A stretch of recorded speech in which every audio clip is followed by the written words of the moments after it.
Amém.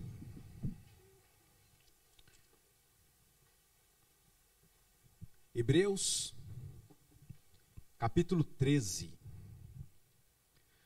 versos 9 a 25.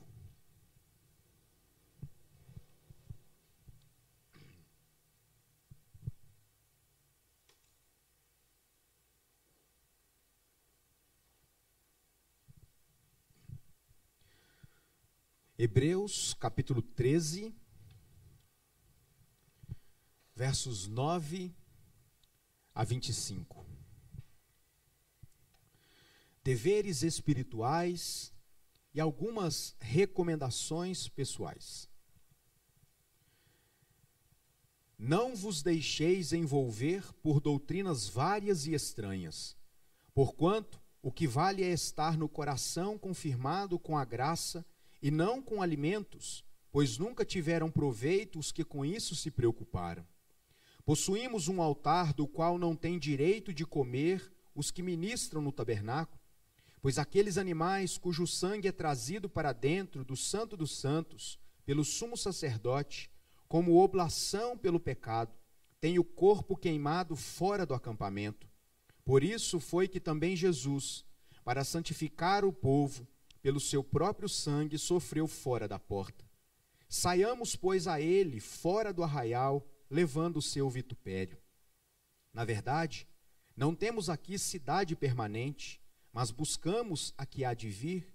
Por meio de Jesus, pois, ofereçamos a Deus sempre sacrifício de louvor, que é fruto de lábios que confessam o seu nome. Não negligencieis igualmente a prática do bem e a mútua cooperação, pois com tais sacrifícios Deus se compraz.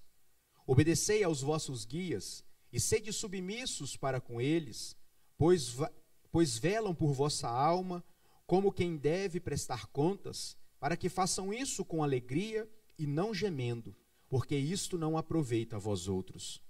Orai por nós, pois estamos persuadidos que temos boa consciência, desejando em todas as coisas viver condignamente.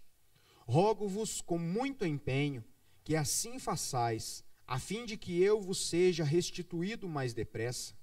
Ora, o Deus da paz, que tornou a trazer dentre os mortos a Jesus, o nosso Senhor, o grande pastor das ovelhas, pelo sangue da eterna aliança, vos aperfeiçoe em todo o bem, para cumprirdes a sua vontade, operando em vós o que é agradável diante dele. Por Jesus Cristo, a quem seja a glória para todos sempre. Amém. Rogo-vos ainda, irmãos, que suporteis a presente palavra de exortação, tanto mais quanto vos escrevi resumidamente. Notifico-vos que o irmão Timóteo foi posto em liberdade. Com ele, caso venha logo, vos verei. Saudai a todos os vossos guias, bem como todos os santos. Os da Itália vos saúdam. A graça seja com todos vós. Até aqui, vamos orar. Querido Deus, mais uma vez, diante da sua presença em oração, suplicamos pela ação do teu Espírito, ó Deus, para que possamos compreender esta última porção desta carta tão impressionante. Que o Senhor, ó Deus, se revele a nós, que o Senhor, ó Deus, nos traga conhecimento do Senhor e daquilo que o Senhor deseja para as nossas vidas. E que possamos, ó Deus, em resposta a esta palavra, viver condignamente, como filhos do Senhor, comprados, regenerados, por sangue precioso de Jesus Cristo, nosso Senhor, em nome de quem oramos. Amém. Eis o final, o último capítulo de uma grande série que nós chamamos de Maior do que Tudo. Porque a ideia do autor de Hebreus é destacar a supremacia de Jesus Cristo, encorajar os seus primeiros leitores a se manterem firmes na sã doutrina, não deixando-se seduzir por quaisquer outras influências, quer sejam do judaísmo ou fora dele. A intenção do autor é encorajar aqueles irmãos a permanecerem firmes na fé, crendo que o Senhor Jesus é superior a tudo aquilo que eles ouviram no Antigo Testamento. Então, nós chegamos a este último capítulo, quando o autor da carta aos Hebreus deseja aplicar esta teologia a respeito da supremacia de Cristo, demonstrando como aqueles irmãos, de forma prática, podem servir ao Senhor. Como o culto a Deus, ele vai muito além de momentos de ajuntamento solene como esse. É como nós vivemos. O autor encerra esta carta de exortação, chamando aqueles irmãos a uma vida de testemunho. E é muito interessante, irmãos, como esta chamada, ela é extremamente importante para nós, porque nós somos mais uma vez, por esta palavra, chamados a vivermos uma vida que testemunhe o amor de Deus. Nós somos chamados a confessar com atitudes concretas, na vida cotidiana, o Deus a quem nós servimos. Sabe o que é interessante? O nosso comportamento tem a maravilhosa capacidade de revelar a nossa identidade. Eu me lembro de, na semana passada, ter dito ou citado Agostinho de Hipona, quando ele disse que testemunhar, e aqui testemunhar o amor de Deus, sermos testemunhas de Jesus, não é algo que nós fazemos, é quem nós de fato somos. Jesus declarou que nós somos, entre outras coisas, sal da terra e luz do mundo. Então, com as nossas atitudes, como nós reagimos às influências de um mundo caído, como nós reagimos à fé que aponta para a supremacia e suficiência de Cristo, confirma, de fato, aquilo que nós temos no nosso coração. Robert Murray, ele disse que o crente é aquele cuja fé aproxima as pessoas mais facilmente de Jesus Cristo. 1 centímetro de vida influencia mais do que quilômetros de discurso. Nós precisamos estar atentos a como nós vivemos, como nós temos testemunhado o amor de Jesus Cristo. Na semana passada, nós iniciamos então a exposição do capítulo 13, onde Paulo apresenta algumas áreas da vida onde nós podemos testemunhar o amor de Jesus.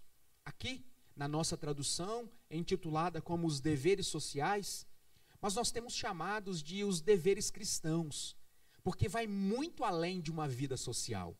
Na verdade, os nossos deveres sociais devem ser consequência do nosso relacionamento espiritual com Deus. E se, para sermos cristãos, nós precisamos conhecer intimamente o Deus das Escrituras, os nossos deveres sociais devem ser uma extensão do nosso relacionamento com o nosso Deus. Então, nós chegamos no versículo 9, onde do verso 9 ao 14, o autor de Hebreus está tratando justamente a respeito da questão do ensino. E ele então nos traz uma lição importante. Vocês devem fugir dos maus ensinos. Ele começa dizendo: não vos deixei envolver por doutrinas várias e estranhas, porquanto o que vale é estar de coração confirmado com a graça, e não com alimentos, pois nunca tiveram proveito os que com isso se preocuparem. Os irmãos percebam que a ideia do autor de Hebreus é muito parecida com a ideia do apóstolo Paulo já no primeiro capítulo da carta aos Gálatas. E não por acaso, nós lemos aquele texto para demonstrar aos irmãos como a tentação, a sedução de voltar aos ritos do Antigo Testamento era algo muito comum desde o primeiro século. Então o autor de Hebreus começa esta sessão com um imperativo: não deixem-se influenciar por doutrinas várias e estranhas. Cuidado com os falsos ensinos.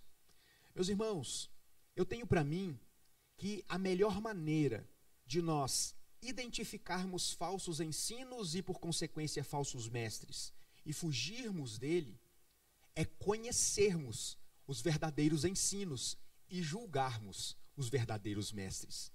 Será impossível para nós termos segurança de afirmarmos se determinadas coisas são ou não são de Deus, se nós desconhecemos doutrinas bíblicas, se nós desconhecemos aquilo que Deus revela nas suas escrituras. A grande luta dos leitores originais dessa carta, assim como de toda aquela região da Galácia, era lutar contra a libertação da escravidão cerimonial do Antigo Testamento. Eles estavam sendo seduzidos a voltar aos ritos do Antigo Testamento, e não por acaso, o autor de Hebreus aqui neste momento cita a questão dos alimentos, como Paulo escrevendo a carta aos Romanos, capítulos 14 e 15, trata desse assunto quando ele fala de liberdade. Eles não podiam ser crentes de verdade na nova aliança, sem romper com as tradições do cerimonialismo levítico. E sabe, irmãos, nós só seremos crentes verdadeiros se rompermos com tudo aquilo que nos impede de servirmos unicamente a Jesus Cristo como Senhor e Salvador das nossas vidas. E nós precisamos estar atentos, porque até mesmo a religião pode ser um empecilho para que nos acheguemos à presença de Jesus Cristo. Pode ser, irmãos, que nós temos amado demais aspectos da religião e amado de menos o Evangelho. Às vezes, irmãos, pode ser, quem sabe, talvez, nós temos estado muito atentos a questões litúrgicas, à formalística do culto, e eu não estou dizendo que isso não seja importante, mas fazendo isso em detrimento de uma frieza espiritual que nos afasta de Deus, que impede que o culto que nós prestamos a Deus seja recebido por Ele. Então, o autor de Hebreus, aqui dos versos 9 a 14, ele elenca, pelo menos no meu ponto de vista, 3 princípios importantes que devem reger a vida de todos os cristãos. 3 princípios. O primeiro deles, nós estamos sobre a graça de Deus e fomos livres de todas as regras, e aqui ele citou questões alimentícias da lei mosaica. Como eu disse, a palavra de Deus já trata de assuntos assim em Atos capítulo 10, Levítico capítulo 11, quando institui estes normativos, e como eu já citei, Romanos capítulo 14, com os seus desdobramentos no capítulo 15. E pode ser que você pense no coração, mas pastor, eu estou com esta questão muito clara no meu coração. Eu não tenho problema algum quanto a questões ligadas à alimentação, à dieta judaica. Pois é, meus irmãos, mas pode ser que nós tenhamos na nossa mente esta questão muito clara e transparente para nós, mas tenhamos dificuldades em outras áreas que nos prendem, que mistura o Evangelho, que diminui a centralidade de Jesus Cristo na nossa fé. Então, nós precisamos estar atentos às idolatrias do nosso coração. E como eu disse, muitas delas com resquícios de religiosidade. Então, se para os primeiros leitores a questão alimentícia ligada ao judaísmo era algo que merecia atenção, nós precisamos pensar a respeito de nós mesmos. O que eventualmente nós temos incluído na nossa vida ou tirado da nossa vida que diminui a suficiência de Cristo em nós. Isso é algo muito sutil e nós precisamos estar muito atentos a estas coisas. Você quer um exemplo? Irmãos, não é raro nos depararmos com crentes supersticiosos. Não é raro, meus irmãos, ainda que em tom de brincadeira, mas com um incrível fundo de verdade, pessoas que se dizem cristãs e consultam um horóscopo, pessoas que começam o dia com o pé direito, pessoas que têm uma roupa da sorte, uma mandinga especial, e nós muitas vezes não percebemos como, por exemplo, nós usamos o termo sorte sem prestar atenção como isso afeta a fé que nós cremos. Ou nós cremos na sorte, numa espécie de fé deísta, de um Deus que criou todas as coisas, mas deixou a sua criação à mercê das suas escolhas, ou nós cremos num Deus que criou, é soberano e é providente. Eu sei que de vez em quando você diz que foi sorte, mas foi sem querer. Eu sei, pode ser. Mas é necessário que nós pensemos a respeito disso. É necessário que nós possamos refletir a respeito de como nós temos comunicado a nossa esperança. Será mesmo que foi sorte ou a providência de um Deus que nos ama? A providência de um Deus que abre portas e fecha portas para o nosso bem, para que a sua vontade se cumpra. Então, fuja destas coisas. Segundo lugar, segundo conceito, o altar da nova aliança é a pessoa de Jesus Cristo. E aqui existe uma informação teológica muito interessante. Jesus é tanto o altar como o sacrifício. Isso muda tudo, irmãos, porque aponta para a suficiência de Jesus Cristo. Veja como no verso 12 o autor diz, por isso, ou seja, considerando o que nós acabamos de dizer, foi que também Jesus, para santificar o povo, pelo seu próprio sangue, sofreu fora da porta. E aqui existe todo um enlace de palavras que apontam para os ritos veterotestamentários do ritual de sacrifício dos animais. Como é que acontecia? Os animais eram sacrificados fora da porta e o seu sangue era levado pelo sumo sacerdote até o Santo dos Santos. Então o autor de Hebreus, de forma apologética, está fazendo uma conexão com aquilo que Jesus fez, mas apontando para o fato de que Jesus não é apenas o altar, ele é também e superior o próprio sacrifício.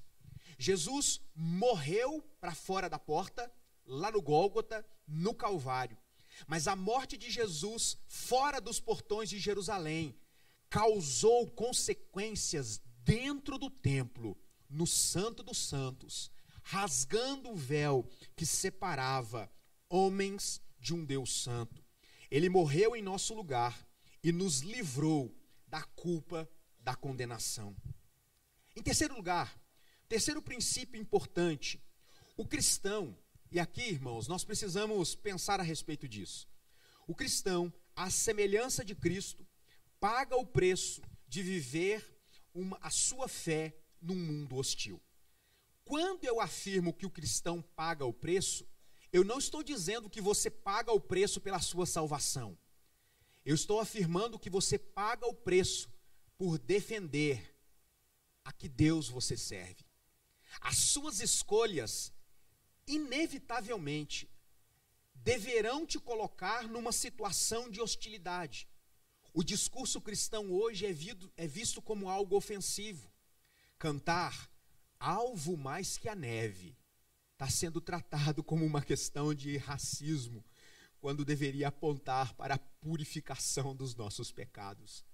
E nós precisamos estar dispostos, conscientes e de forma intencional defendermos a fé que nós temos no nosso coração e termos a ciência de que um mundo que está mergulhado no pecado há de odiar o discurso que defende a supremacia de Cristo, a necessidade que o homem tem, que o ser humano tem de justificação. Então, originalmente o autor chama os crentes judeus para servir e para sofrer por Jesus. E este chamado, irmãos, se aplica à nossa vida. Deus nos chamou para servi-lo e para sofrer em prol do Evangelho. É por isso que Jesus nunca escondeu dos seus discípulos a necessidade que eles tinham de tomar a sua cruz. E tomar a cruz significa, entre outras coisas, negar as nossas próprias vontades, remar contra a maré, andar contra o fluxo, ficar de pé quando todos se ajoelham, se ajoelhar enquanto todos insistem em defender a sua supremacia. E nós precisamos ter isso muito em mente. O autor de Hebreus apresenta então um argumento que coroa a ideia de que sofrer em nome de Cristo e em prol do Evangelho é algo racionalmente bom, porque ele vai dizer: nós buscamos uma cidade permanente que há de vir. Então a ideia é de que os nossos sofrimentos, que a hostilidade que nós sofremos aqui, ela é temporária. Então vale a pena sofrer por causa de Jesus. Vale a pena resistir em nome de Jesus, suportar as dores em nome de Jesus, defendendo esta fé onde Cristo é o centro. E nós precisamos continuar avançando. Dos versos 15 a 16, o autor nos apresenta uma segunda lição importante. Nós devemos adorar a Deus e servir as pessoas. É muito interessante, irmãos, como aqui, nos termos do autor de Hebreus, o culto a Deus não é uma opção, mas um dever cristão. Quando ele diz, por meio de Jesus Cristo, ofereçamos a Deus sempre sacrifício de louvor, que é fruto de lábios que confessam o seu nome. Ou seja, o culto que ofereço a Deus é consequência da fé que Deus fez brotar no meu coração. Depois ele continua com o imperativo: não negligencieis igualmente a prática do bem e a mútua cooperação, pois com tais sacrifícios Deus se compraz. A ideia do autor de Hebreus é que cultuar ao Senhor não é uma opção para um cristão verdadeiro. Nós vivemos para a glória de Deus. Então, viver na perspectiva de que Deus é adorado em toda a nossa vida é dar sentido à nossa existência. O texto nos ensina, então, alguns princípios interessantes a respeito do culto no contexto da nova aliança. E eu quero chamar a atenção dos irmãos como existe uma equiparação ou uma relação de dialética que se comunicam entre cultuar a Deus, é adorar a Deus e servir as pessoas. É amar a Deus sobre todas as coisas e ao próximo como a nós mesmos. Então eu separei aqui alguns princípios que devem nortear o nosso culto.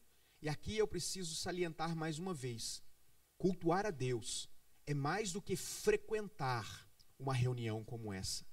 Cultuar a Deus não é algo que nós fazemos, mas é como nós vivemos. E isso precisa estar claro nos nossos corações. Em primeiro lugar, primeiro princípio do culto cristão: o culto é uma oferta ou um oferecimento. Irmãos, a gente não assiste culto, a gente não ouve o culto, a gente não vê o culto.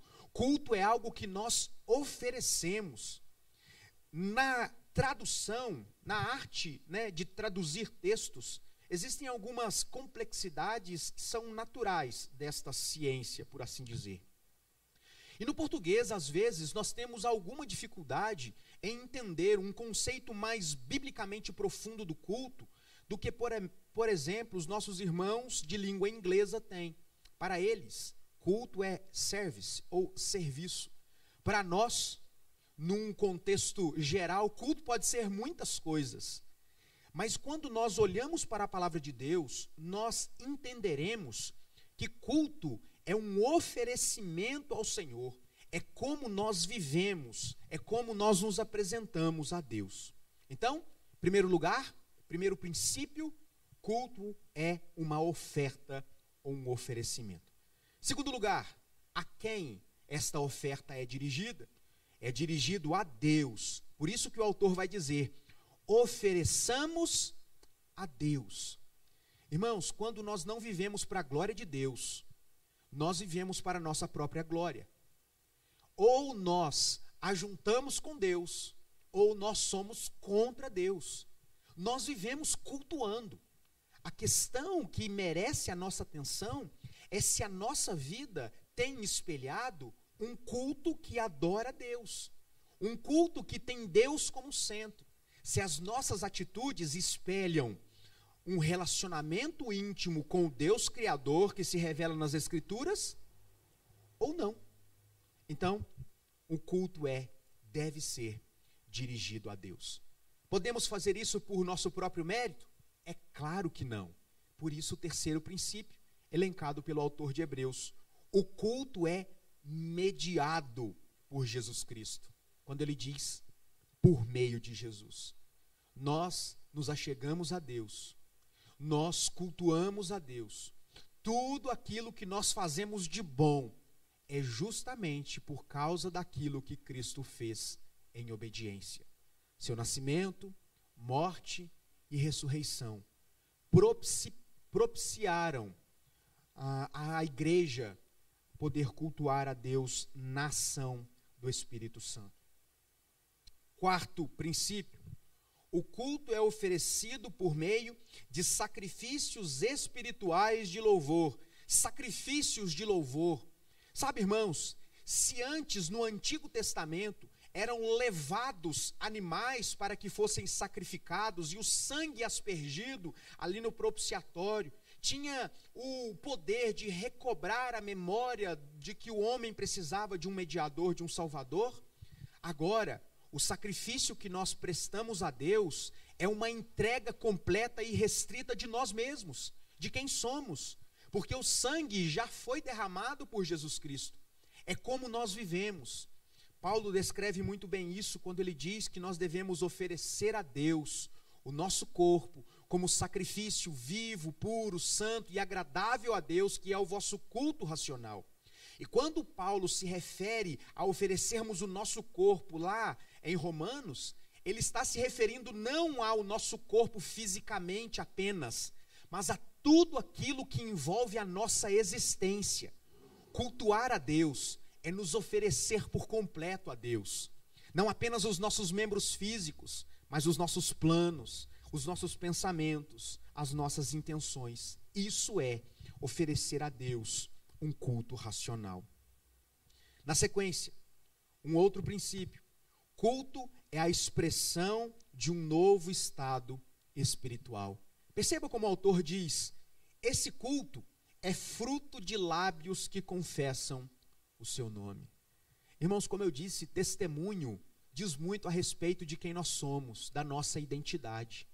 E se na nossa identidade espiritual, por assim dizer, consta o nome de Deus, naturalmente, as nossas atitudes, apesar das nossas falhas, devem apontar para o Deus que nos criou e nos comprou. Deve ser fruto de lábios que confessam o nome de Deus. O próximo princípio, o culto é naturalmente confessional. Nós confessamos o nome de Jesus Cristo, nosso Senhor. O culto não é algo que começa e termina ao longo do nosso dia. Ele é ininterrupto. Nós devemos oferecer esse culto espiritual sempre, é o termo que o autor de Hebreus usa. E por fim, o último princípio que separei, o culto é sempre acompanhado de atos de amor fraternal. Não negligencieis, ele afirma, igualmente a prática do bem e a mútua cooperação. Então nós precisamos aprender que adorar a Deus significa viver para a glória de Deus, servir ao Senhor, amando as pessoas. Quando Paulo escreve a carta aos Coríntios e ele vai falar do amor como dom supremo, nós entendemos que quando nós amamos a Deus acima de todas as coisas, nós não teremos lá muita dificuldade, ou nós não seremos impossibilitados, melhor dizendo, de amar o nosso próximo como a nós mesmos. O texto segue, e o autor de Hebreus, ele então apresenta uma despedida. Dos versos 18 a 25, ele diz que nós não podemos, ou ele ensina, melhor dizendo, nós não podemos, nós devemos, melhor dizendo, desfrutar dos benefícios espirituais.